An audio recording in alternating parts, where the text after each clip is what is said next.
ఎండాకాలం వచ్చిందంటే మనం ఎక్కువగా తినాల్సిన వాటిలో కీరదోస ఒక్కటి. కీరదోస వాటర్ కంటెంట్ ఎక్కువగా ఉండడం వల్ల శరీరం డిహైడ్రేషన్ కాదు. కీరదోసకాయ తినడంతో అనేక ప్రయోజనాలు ఉన్నాయని నిపుణులు చెబుతున్నారు. ఈ కీరదోసకాయ అనేక పోషకాలను కలిగి ఉంటాయి.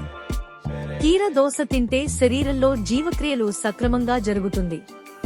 కీరదోసలో ఉండే ఫైబర్ జీర్ణక్రియను మెరుగుపరిచి మలబద్ధక సమస్య రాకుండా చేస్తోంది. అలాగే మన శరీరంలో పేరుకుపోయిన టాక్సిన్లను కూడా బయటకు పంపిస్తుంది. కీరదోసలో విటమిన్ కే విటమిన్ ఉంటుంది.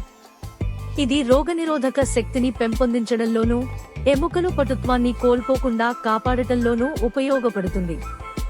కీరదోసకాయలో లారిసెరిసినాల్, పినోరెసినాల్, సెకోయిసోరిసినాల్ అనే లిగ్నన్లు అండాశయ, గర్భాశయ ప్రోస్టేట్ క్యాన్సర్లను నివారించడంలో సహాయపడతాయి. కీరదోసలో ఉండే విటమిన్లు బ్లడ్ ప్రెజర్ను తగ్గించి రక్త ప్రసరణ సక్రమంగా జరిగేలా చేస్తాయి. దీనిలో ఉండే విటమిన్ బితల నొప్పిని వెంటనే తగ్గించి ప్రశాంతంగా ఉండేలా ఉపయోగపడుతుంది. కీరదోసను జ్యూస్గా చేసుకుని తాగడం వల్ల కడుపులో పుండ్లు రాకుండా ఉంటాయి. ముఖ్యంగా వేసవిలో కీరదోసను తీసుకోవడం వల్ల దాహం తక్కువగా ఉంటుంది. కీరదోస ముక్కలుగా చేసి కళ్లపై ఉంచుకోవడం వల్ల కళ్ల మంటలు, ఎరుపులు తగ్గి కళ్ళు కాంతివంతంగా కనిపిస్తాయి. Thank you for watching. Please like, share, don't forget to subscribe.